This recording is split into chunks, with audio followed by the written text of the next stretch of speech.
back at the half, let them score again in under a minute. So now that we're up by 10, now we're down by 4.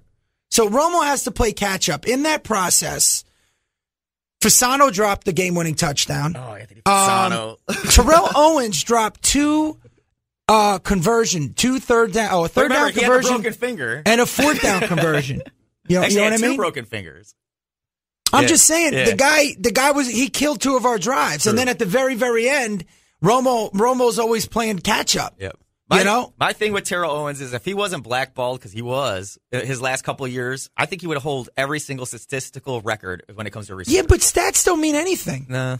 They really don't, unless you're playing fantasy football. That's my theory, by the way, on why the NFL, what has happened to the NFL, is that once fantasy football started becoming lucrative, you notice we went to spread offenses. You can't touch the receiver. You can't. So now you're getting these high-scoring games out of nowhere. Yeah. Out of nowhere. Like if Dan Marino played today, it wouldn't even be fair. He throws 60 touchdowns in a season. Easy. Yeah. I mean, guys are throwing over 4,000 yards like it's nothing.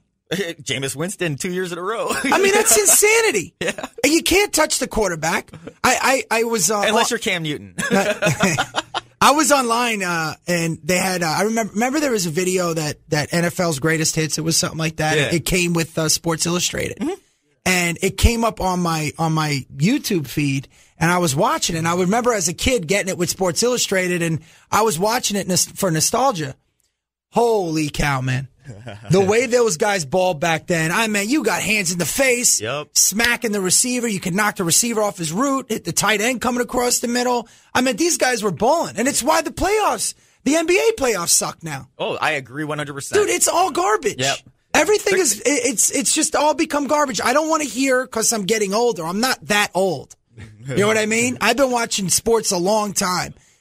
Everything is average and a little above. Look, you're going to have a great player by default. You have to. You have to have a champion by default. You know what I'm saying? Unless you're the Jets. Yeah, I'm saying in the NFL in general, there's got to be a Super Bowl champion. Yeah. You could have a 2-12 or 2-14.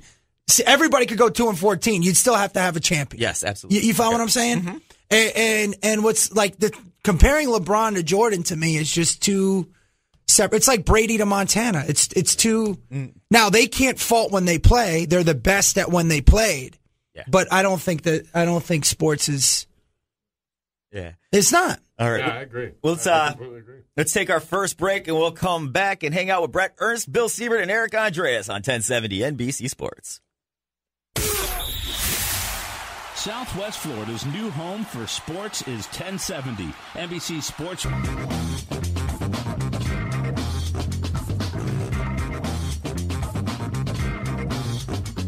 Welcome back to the Larry Timko Show on 1070 NBC Sports, broadcasting live from our Harbor Nissan studios. And before we get back into sports, I want to congratulate Eric Andreas for finally getting his house built. Woohoo! It's been a month now. Are you living in it now? Yeah. Okay, I wasn't sure if you were living in it now. Oh, yeah. We were in quick, man. We were ready to go. Well, I got you a little housewarming gift. Uh-oh. All right. A friend of mine has this customized palette art studio. It's called Wood and Things. Okay. He does some amazing artwork, string art, customized painting. She can do any kind of logo. So I had this custom made for you. You guys can't see this on the radio, but check this out. This That's is your awesome. housewarming gift. That's it's awesome. a Pittsburgh Steelers wooden palette art paint. And you know what? I'll be actually able to put this in the house because it's wood. Oh, is it? Yeah, the whole theme is real wood. So beautiful. No, I like that. Thank you, man. Now Absolutely. I have to buy you a No, dinner. you don't have to do nothing for me, man. We're all good. And you're coming in tomorrow, so I'll buy you dinner. Yeah, you said that last time I ended up paying. Did you? Yeah. Really? You were at a wedding in Key West. So I didn't bother. Well, that's not my fault. I know it's not. But you guys want to Thank you. Yeah, absolutely. You gotta That's check. awesome. But for those of y'all in Radio Land, you got to check out Wood and Things on Facebook. I Just go think to I saw NP that. Wood and Things on Facebook. It's Amy Yeomans Johnson. She does a great job. Definitely check it out. Awesome. Yeah, Thank you. I've got something coming for Hippo for his wedding present too. I'm sure it's Patriots.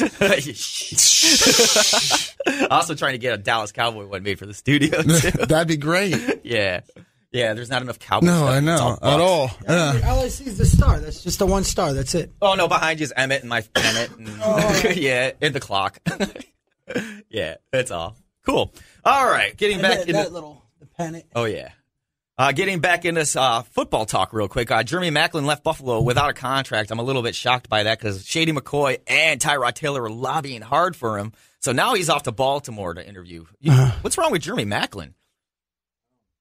Who knows? I don't know. I mean, yeah, he came from Kansas City where you had what's his name, Smith there throwing the ball to you.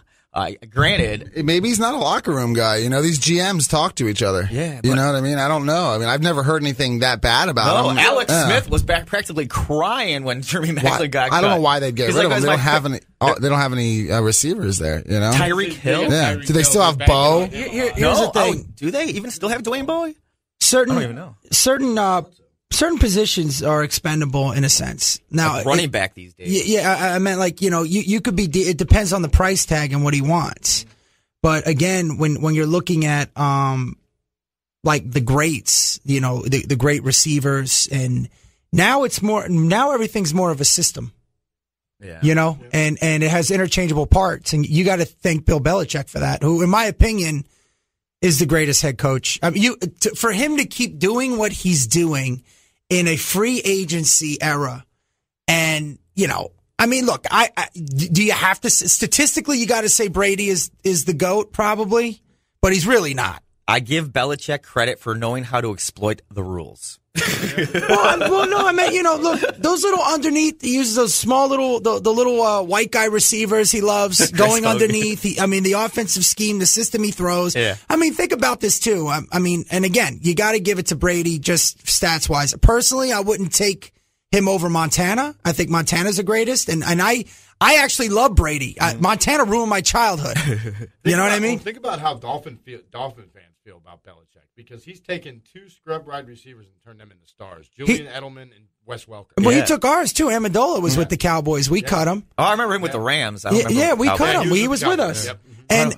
But I'm saying it's a system. And think about this. Matt Castle threw for 4,000 yards in that system. And never did. Janine Garofalo was they were winning without Brady. Garofalo. You know what I mean? Yeah. So the point is that he's a brilliant mind. Now that fit with Brady and him is just, because Brady's ice. The kid's ice. You can't take that away from him. All right. Well, you give Belichick all this credit. Let's talk about Jimmy Garoppolo for a second, because he's going to be a free agent after this year. I heard multiple teams offered him a first-round pick for him, and he didn't take it.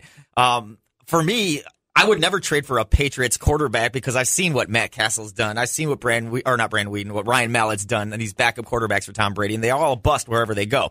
So, like, when the Browns were saying they were going to give up a first-round pick for him, I thought that was insane. And why do you think Belichick decided, I'm not going to trade him, I'm going to keep him on the roster, even though he's a free agent at the end of the year, and I'm going to have to spend tons of money to keep him? You really think that's Brady's successor? I just think Garoppolo is different than all those other guys that you named. You think he's legitimately Brady's successor? Better than those guys. Absolutely. He didn't do nothing. Saying he can't. He can definitely be Brady's successor. Belichick proved he could win through the first quarter of the season. Dude, he Garoppolo played for 2.5 games and he got hurt in game 3. I think he sees something in him. Yeah. Wasn't he? Didn't he say like the one quarterback he wish he coached? Wasn't it like Burt Jones or something? Who was it that he was talking about? I can't remember. From the Colts, wasn't Burt Jones a quarterback? Right? Wasn't he? I remember Brent Jones, the tight end. No, not the tight end. Jones was a quarterback, I believe, for the Colts. No, it was Burt. There's some. You got to look that up. Who Brady? Belichick's. It's like somebody so random. Yeah. That you would be like, that guy is the one he wished that he could have coached. So he sees something in Garoppolo. Right, I think. But he won with Jacoby Brissett too. So I don't know. I don't know. I'm kind of baffled that they didn't trade him. But maybe he just sees him as a security blanket for Brady. If something happens to Brady, I honestly don't know. Just keep him as a 1-year insurance policy, because I just don't see them. Because Garoppolo's going to come out. He's going to get $10 million a year. Oh, yeah. You know what I mean? And there's no way in the world the Patriots going to pay him. They don't pay anybody that kind of money. Just say they don't trade him this year. Nah, you can't give him that much money. No. They don't trade him this year. The only way they're waiting for somebody to go down or something, and they trade him this year. Well, that's when Colin Kaepernick will get a job, when somebody goes down. Maybe. I don't know. And by the way, Wade Wilson, the Cowboys quarterbacks coach, is lobbying hard to get Colin Kaepernick in as a backup. I don't know why you don't. It would be a perfect backup for him. I think so too. I like Colin Kaepernick. I think he could start over a lot of these quarterbacks in the NFL now.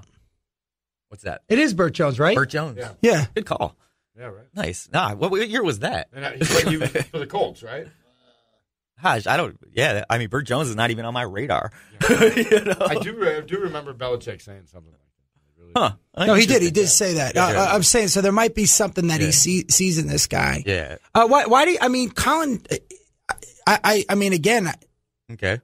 What's he bringing? Like, Kaepernick? is he a backup somewhere? How do you feel about NFL teams, well, just sports in general, about teams tanking it in professional sports? Because that's what it looks like the Jets are doing right now. They're just trading off everybody. I don't think you think they're doing it on purpose? I think they're doing it on purpose. And this is another problem I have, too. Is they have no quarterback. Right. They think they're going to get a quarterback in the draft. And I have a problem with evaluating and targeting college players before the NFL season even starts. You don't know what you're going to do. You could go 0-16. You might go 11-5. You don't know. But who did they take? Did they take another quarterback this past draft? No. So who's going to be their starting quarterback? Right now, it's Bryce Petty. That's incredibly Christian Hackenberg and Geno Smith. Oh, no, Geno went to the Giants. Geno's gone. Geno went to the Giants. Geno's gone. Yeah, he's with the Giants. Get to play the Jets this year. You know, not to switch gears, the Browns, I'll tell you, the kid, what's his name? Osweiler? No. Kessler? Kessler. Yeah. Dude, that kid had a quiet rookie year. Yeah. He was probably, everybody kept talking about Dak and Carson Wentz. Yeah. That kid had a great season. Yeah, well, it's a competition. It's right a now. competition, and you know, I think I think they know that. I think Cleveland knows that they might have finally found a quarterback in this kid. He played great. I mean, granted, Pryor's gone now. You know, he's with the Skins. Well, but what's weird is in the OTAs they never even mentioned Kessler. All it is Brock's looking great. Brock's looking awesome in the locker room. He's getting along with everybody. He looks great on the field. Nothing about Kessler. I watched that kid play a few games, man, and I'm like, yeah, man. I know the head coach for Cleveland is really impressed with everything Osweiler's done. Yeah. He's come out and said that. And I like Hugh Jackson. I mean, he made Adam Dalton Andy Dalton look good. Yeah, what's Andy Dalton done since Hugh Jackson? Exactly. Not much. So I labeled Dalton with Flacco. I think he's regressed a little. This is how you know that the NBA playoffs suck this year. You were talking football, and what is it? Game 4 is tonight. Game 4 is tonight, and nobody cares. Yeah. Nobody. And it was 3-0 last year, but last year was a different year. I mean, to be honest with you, they didn't have. I thought it was 3-1 last year. Wasn't it was 3-1. 3-1. Yeah. No, thing, it's terrible. It could be 3-1. Yeah, I mean when you're down. Yeah, I mean when you're down 3-0, 3-1 in a this series like game this. would have been more interesting if the Cavs would have won the other night. All I got to say is after this year, the commissioner, what's the new commissioner's name? Adam Silver. They need to sit down and really rethink how they're structuring basketball right now because they're losing competition. Oh, without a doubt. Yeah, well, and look at it's all been the money like that. ESPN's lost. I mean, look at ESPN's firing everybody. How do you fire your best NFL analysis? What's his name?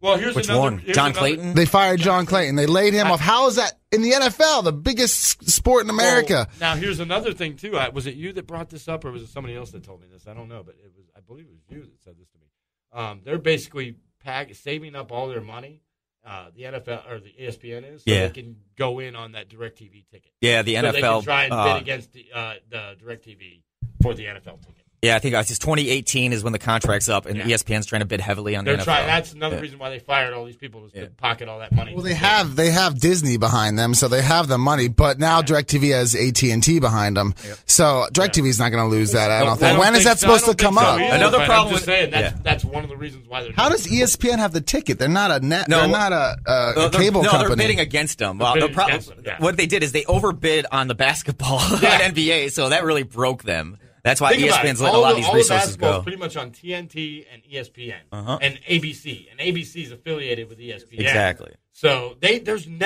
no football. Here's Monday Night Football. This is what's happened. They've taken the sports away from the sports fan. Mm-hmm. They're trying to make football in Hollywood. You have a term. It's called the 4-quadrant show, where you're hitting all demographics. Mm-hmm. Just because you're putting a female singer or on the sideline, that doesn't mean women are going to watch. Yeah. You know what I mean? You got to own it. It is what it is. And they slowly taken a sport that had a mass following, that people that were real fans of sports, and they've homogenized it. They've tried to make it tabloidish. You know what I mean? Yeah. And you've got all these people with opinions and they tried to glamorize the sport. That's not what made it great. And what it does is you're not gaining new viewers, you're losing people. Right.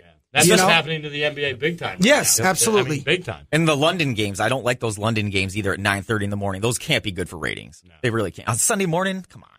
People are just getting up on Sunday morning. I don't mind, getting ready, their fantasy teams ready and everything. I don't mind those Mexico City games and those London games in preseason. That's fine. But in the regular season, it screws everybody up. Well, and now the NFL wants to put a team over there. Which is base insane. them out of like Tennessee or somewhere like that in the United States, where they'll actually have training camp in the States, but they'll play all their home games will be played in England. That's they can train over here during the week. Yeah, it's really dumb. stupid. The dumbest thing I've Plus, ever heard in my life. London already has a team, the Jaguars.